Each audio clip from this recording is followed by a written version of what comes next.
কাঁটা ভর্তি।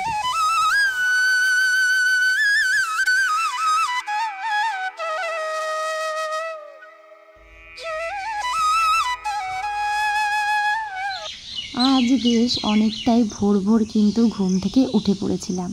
ভেবেছিলাম অনেকটা ভোরে উঠলে বুঝি গাছগুলো ফুলে ভরা পাবো। সেই যেমন ভেবেছি তেমন তো আর হলোই না।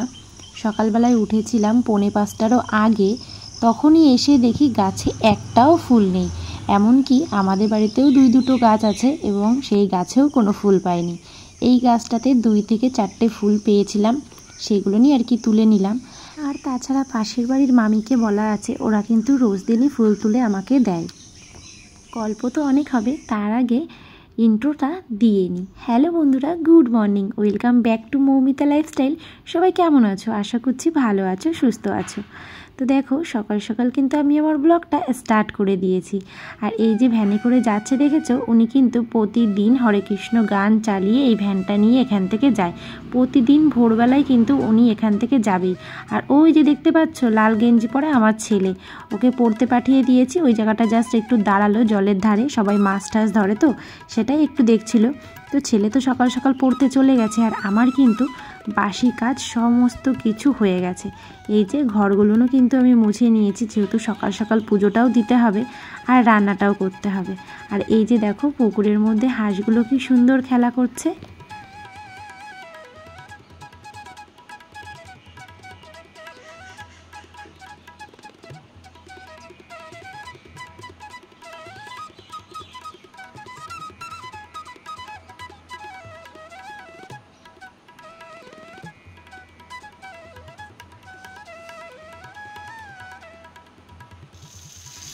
কাজগুলো কমপ্লিট করে চলে এলাম রান্নাঘরে। সকাল সকাল রান্নাটাও করে নিই। রান্নার ঝামেলাটা যদি চলে যায় তাহলে কিন্তু সবথেকে বড় ঝামেলাটা আমার শেষ হবে। মানে এই রান্না করতে রান্নাঘরে আসলে অনেকটা সময় লেগে যায়। সেই জন্যই ভাবলাম, যেহেতু আজকে নিরামিষ করব, ডাল করব আর একটা সবজি করে দেবো আর আলু সিদ্ধ দেবো, তাতেই ওদের হয়ে যাবে। তো চালটা ভালো করে আগে ধুয়ে নিচ্ছি, কারণ চালের মধ্যে প্রচুর পরিমাণ ময়লা থাকে, সবাই জানো। তো চাল যতক্ষণ পরিষ্কার না হয় ততক্ষণ কিন্তু আমি চালটা ধুতে থাকি। তো যাই হোক, যেহেতু ছেলে মেয়ে ওরা তো সবাই খাবে, সেই জন্য সকাল সকাল রান্নাটা করে নিচ্ছি। এরপর কিন্তু মেয়েকে ঘুমের থেকে উঠিয়ে মেয়েকে পড়তে পাঠাবো। মেয়ের পড়া আছে ওই 8:45টার দিকে পড়া থাকে, সেই জন্য মেয়েকে এখনও ঘুম থেকে ডাকিনি। তার আগেই কিন্তু আমি রান্না বসিয়ে দিয়েছি। তারপরে ওরাও আসবে পড়ে, তারপরে ওদেরকেও স্নান টান করাবো, কারণ আমার সাথে কিন্তু আমার ছেলে মেয়েও পুজোতে বসবে, সেই জন্য। তো চলো তোমরাও দেখতে থাকো।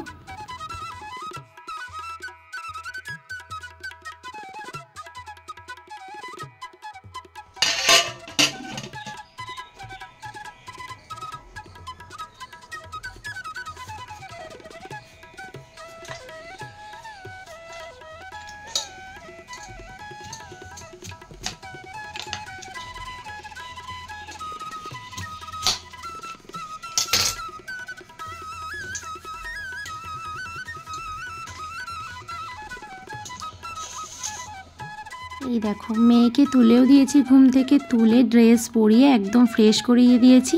আর ওকে দিয়ে দিয়েছিলাম বিস্কিট খেতে। বিস্কিটটা খেয়ে কিন্তু ও পড়তে চলে যাবে। ওর আবার পড়াশোনা করতে বেশ ভালোই লাগে, পড়তে যাওয়া, স্কুলে যাওয়া, এইগুলো আবার ওকে বলতে হয় না, ও নির্দিষ্ট মতো নিজেই করে নেয়।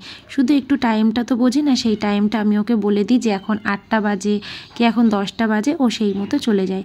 তো মেয়েকে দিয়ে আসার পরে এই যে দুধওয়ালা চলে এসেছিলো, মানে ঘোষ, সেখান থেকেই দুধ নিয়ে নিলাম। একটা নিলাম ঘরের জন্য আর একটা নিলাম ঠাকুরের জন্য। পাতা তোলা হয়নি, এখন যাচ্ছি বেলপাতা তুলতে। বেলপাতা আমার ঘরের পেছনে, ওই যে ওই দিকটায়, কিন্তু ওদিকটা পুরো বাগান হয়ে গেছে, সেই জন্য এই পাশের বাড়ি দিয়ে যাব বেলপাতা আনতে। হচ্ছে আমাদের বেল গাছ, যেখানে আগের দিন পুজোটা দিলাম। আর ওই হচ্ছে আমাদের বাড়ি, আমাদের ঘরের পিছনে বেল গাছ, কিন্তু আমাকে এতটা দূর ঘুরে আসতে হলো এই শুধু বাগান হয়ে গেছে বলে। দেখো কীরকম বাগান হয়ে গেছে আমাদের বাড়িটা। চলো বেলপাতা তুলবো।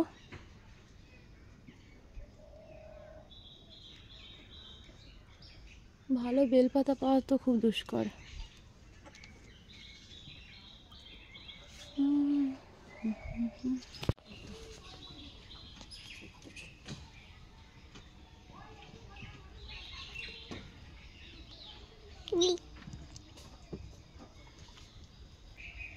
কাঁটা ভর্তি।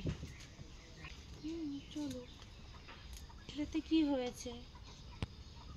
কচি কচি দেখে পাতা তুলছি, কারণ এই পাতাগুলো নিয়ে একমাত্র একটু নিখুঁত ফ্রেশ আছে, দিতে নেই। চলো, তো এখন ঘরে চলে এসেছি। ঘরে এসেই কিন্তু ঠাকুরের সমস্ত কিছু আমি একে একে গুছিয়ে নিলাম। আর এদিকে আমি পুজোয়ও বসে পড়েছি। আর এই যে দেখো ঘি নিয়ে এসেছিলো, এই পুরো ঘিটা কিন্তু ঠাকুরের নয়, তবে কিছুটা ঠাকুরকে দেব। নতুন ঘিটা নিয়ে এসেছি বলে এখনও আলাদা করা হয়নি। তো এই যে প্রথমেই কিন্তু আমি শিবলিঙ্গতে ঘি মাখাবো। আর আমি কিন্তু যতটুকুনি নিজে জানি সেই রকমভাবেই কিন্তু পুজো করবার চেষ্টা করি। তো প্রথমেই ঘি দিয়ে, মধু দিয়ে, দই দিয়ে ঠাকুরকে অভিষেক করে নেব। তারপরে তো গঙ্গা জল, দুধ, জল এগুলো দিয়ে করবই। তো যদি কিছু ভুল ত্রুটি হয়ে থাকে অবশ্যই তোমরা কমেন্ট করে আমাকে জানাবে।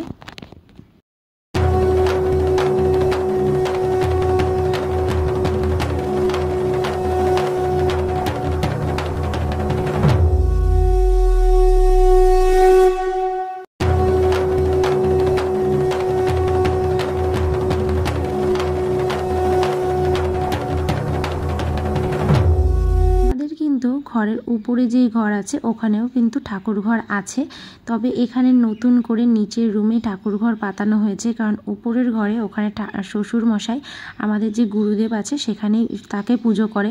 তো সেই জন্য অন্যান্য ঠাকুর দেবতা থাকলে ওনার একটু সমস্যা হয়। সেই জন্য দেখো আমার মেয়েই কিন্তু এইভাবে বললো বলেই আসন ছাড়াই ঠাকুর বসানো শুরু করে দিয়েছি।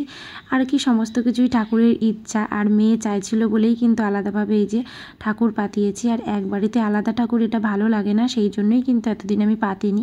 তো যাই হোক, দেখো এই যে আমার তো হয়ে গেছে, তারপরে ছেলেও কিন্তু দিয়েছে ঠিক একই রকমভাবে। আর এখন হচ্ছে মেয়ে পুজো করছে। আর বেশিরভাগ দিন কিন্তু মেয়ে পুজো করতে ভীষণ ভালোবাসে, তো ও পুজোটা করছে। এই কয়েকদিনই হয়েছে আমি নিচের রুমে ঠাকুর ঘরটা পাতিয়েছি। আর ও কিন্তু ওর বাবাকে বলেছে একটা সিংহাসনও কিনে নিয়ে আসতে। আমরা যেমন ঠাকুর ঘরটা ফুল দিয়ে সাজাতে ভালোবাসি, আমার মেয়েও কিন্তু এই বয়সে ঠাকুর পুজো দিতে বা ঠাকুর ঘর সাজাতে ভালোবাসে। এই যে পুচকে হাতটা দেখতে পাচ্ছ, এই হাতটা তো ওরই, তোমরা বুঝতেই পারছো। আমাকে সাজাতে দেবে না ঠাকুর, ও নিজেই ঠাকুর সাজাবে। তো আমিও ঠিক আছে বলে বলে দিচ্ছিলাম, ও নিজে থেকেই কিন্তু ঠাকুর সাজাচ্ছিল।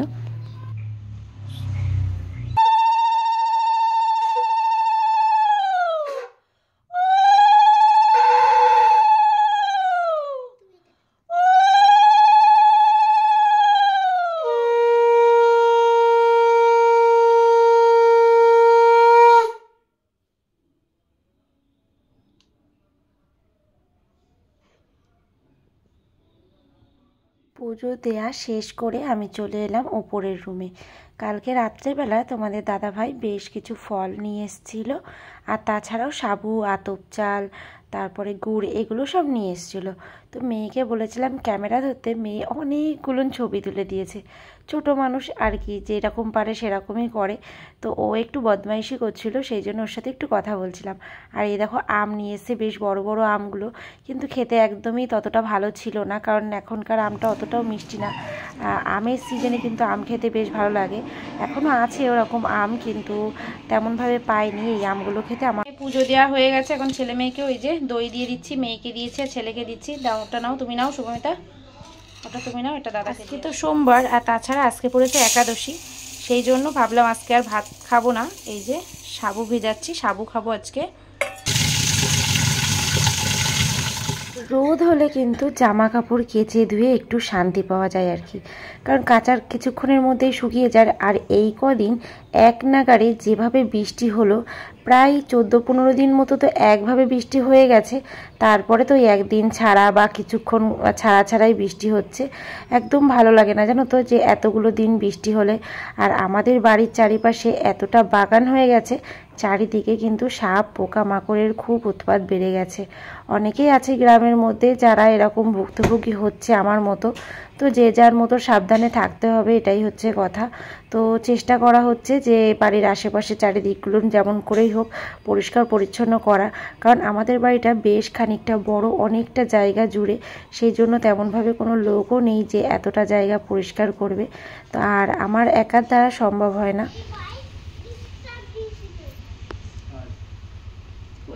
জুতো হাতে নিয়ে দৌড় দিছে। শুভমিতার সব এক এক করে পছন্দের জিনিস চলে আসছে। মেয়ের ইচ্ছাতেই বাবা নিয়ে চলে এসেছে সিংহাসন। এই এক সপ্তাহ মতো হয়েছিল, আসনটা ছাড়া একদমই ভালো লাগছিল না, তো ফাইনালি নিয়ে চলে এসেছে। আর এখানে আমি সাবু মাখাচ্ছিলাম। এখানে রুটি আর ঘুগনি, যে নিরামিষ করে হয়েছে, রুটি আর ঘুগনি আছে এখানে,